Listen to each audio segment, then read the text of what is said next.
Le Front du Vivant est un projet imaginé par 5 journalistes et une photographe du magazine féministe belge Axel.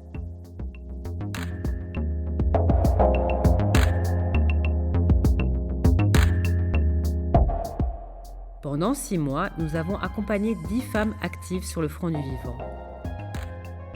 En 2020, la crise du Covid-19 a mis en lumière l'importance vitale de certaines activités pour la survie de notre société. Ces activités coïncident avec la répartition sexuée des rôles traditionnels. Les hommes de pouvoir ont la main sur l'exécutif. Les femmes sont sur le front, en première ligne ou à l'arrière-plan. Elles créent, protègent et réparent le vivant. Le portrait que vous allez entendre est le fruit de nos interactions. Une histoire singulière qui tisse la trame de récit collectif, l'épopée de la pandémie.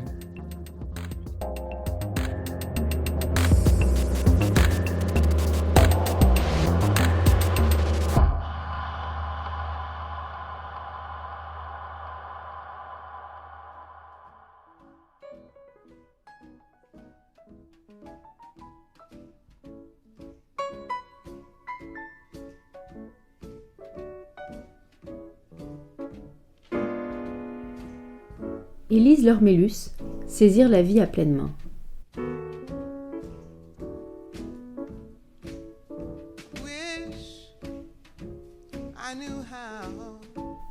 Élise Lormélus, 35 ans, est mariée et mère de 5 enfants, âgés de 6 à 13 ans. Massothérapeute, elle est malvoyante. Le toucher est l'un de ses moyens de communication, mais aussi une vocation. Comment toucher des corps confinés ?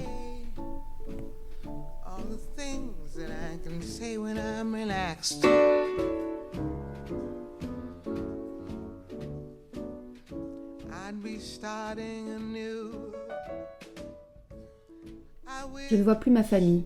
C'est très difficile, l'isolement social et physique. Moi, j'ai besoin de toucher les gens pour gérer l'espace, la distance à laquelle je suis par rapport à la personne, sa taille. Quand on se serre la main, il y a pas mal de messages qui passent par là. Je mets souvent une main à l'épaule, enfin, quand on pouvait encore. Pendant le confinement, privée de cette réalité tactile en raison des mesures sanitaires, Élise Lormélus a perdu aussi son lieu à elle, partagé à temps plein avec son mari et ses 5 enfants.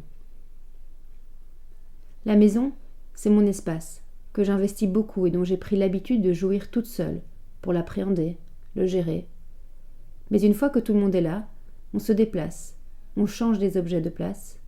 Le bruit des enfants, leur présence, l'attention permanente, l'écoute, la gestion de leurs émotions et des miennes me fatigue énormément. C'est non-stop. Avant, j'avais la journée pour moi, pour m'organiser comme je le ressentais.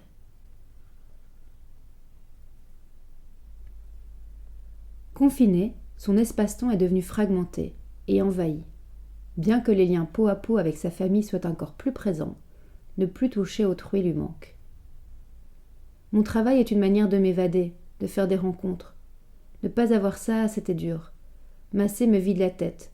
Je tire une satisfaction de prendre soin des autres. Le besoin de toucher et d'être touchée, c'est primordial.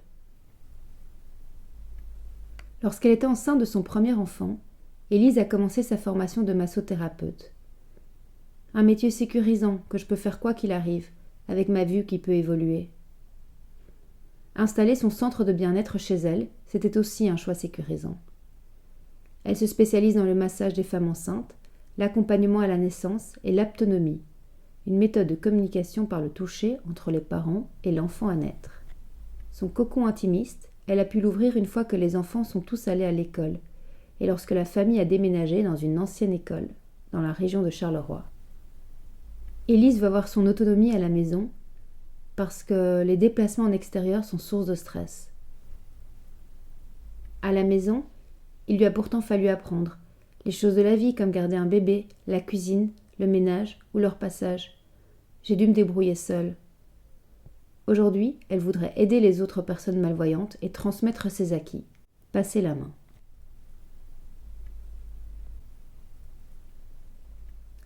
Pendant toute sa scolarité, Élise a été encadrée par Éclat, une association qui agit au quotidien avec et pour les personnes aveugles et malvoyantes, en offrant une aide et un soutien scolaire pour adapter les cours et sensibiliser les professeurs et autres élèves.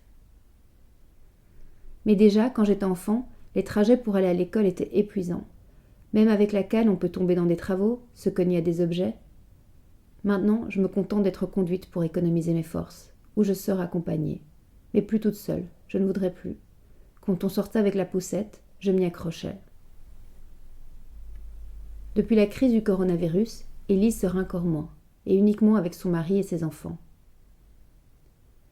Pour les courses, les personnes en situation de handicap ont le droit d'être accompagnées, mais ça me saoule, le protocole sanitaire, les circuits à suivre, l'ambiance, et en situation de handicap, c'est encore plus stressant.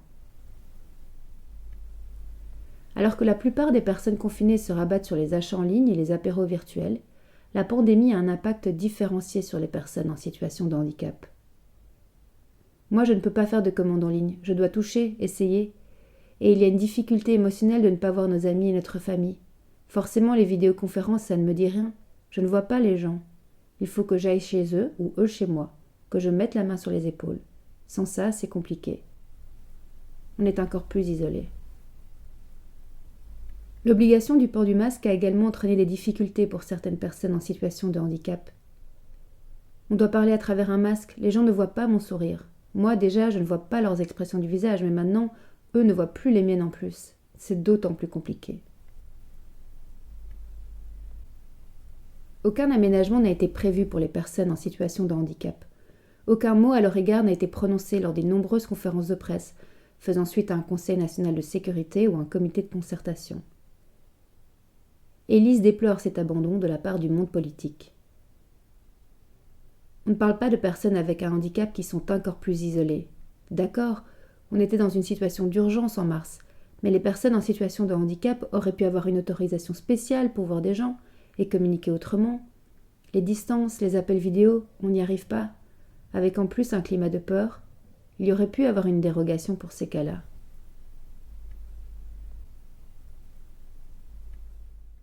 UNIA, le Centre interfédéral de lutte contre la discrimination qui défend l'égalité des chances, a mené une enquête auprès de 865 personnes sur l'impact de la crise sanitaire sur les personnes handicapées et leurs proches. Comme Élise, les répondants y confient ne pas avoir été pris en compte ni entendus dans les décisions liées à la crise sanitaire. En témoignent les difficultés suivantes, exacerbées par le confinement et les mesures sanitaires. La stigmatisation, le report des soins médicaux et paramédicaux à la maison et dans les hôpitaux, la crainte de l'hospitalisation, mais aussi un manque d'informations accessibles à tous les types de handicap et ciblées, par exemple des interventions sous-titrées et en langue des signes, des explications téléchargeables. Un manque d'informations que ce soit au sujet des mesures sanitaires, des étapes du déconfinement ou de l'impact du coronavirus sur le handicap. L'obligation de choisir entre rester dans leur institution de résidence ou rentrer dans leur famille durant le confinement, lorsqu'il n'était plus possible de passer d'un lieu de vie à l'autre.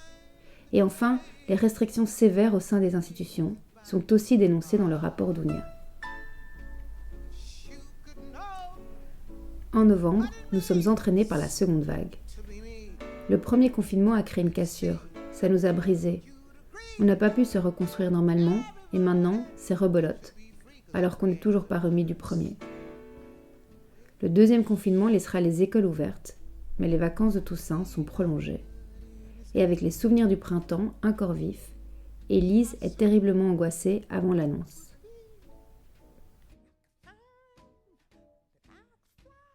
Je suis moins patiente qu'avant. Ici, je n'ai qu'une seule semaine de confinement avec eux et j'angoisse déjà, alors qu'avant, je les gardais des étés entiers à la maison. La fragilité s'est installée. Un second confinement qui entraîne à nouveau la fermeture du centre d'Élise, qui ne comprend pas pourquoi elle doit fermer alors qu'elle respecte toutes les règles sanitaires. Cette année, Élise et son mari ont célébré leurs 14 ans de mariage. Ce sont les noces de plomb.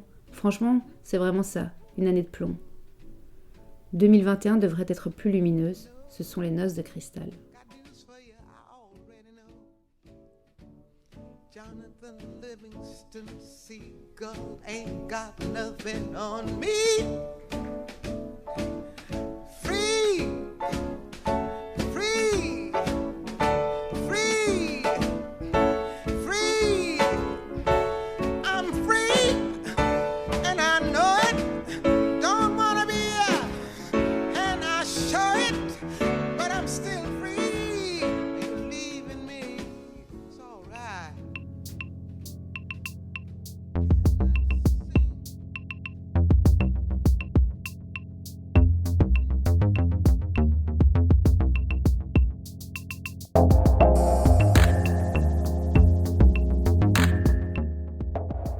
saisir la vie à pleine main. C'était un portrait écrit et lu par Fanny de Clercq. Le Front du Vivant est produit par Axel Magazine. Merci à la photographe du projet Laetitia Bica, à Fabian Van Eken pour la musique du générique, à Corinne Ricuor pour le montage et au Fonds du journalisme pour son soutien. Les portraits sont à lire dans notre numéro hors-série de janvier-février 2021. Elle répare le monde. Plus d'infos sur notre site www.axelmag.be.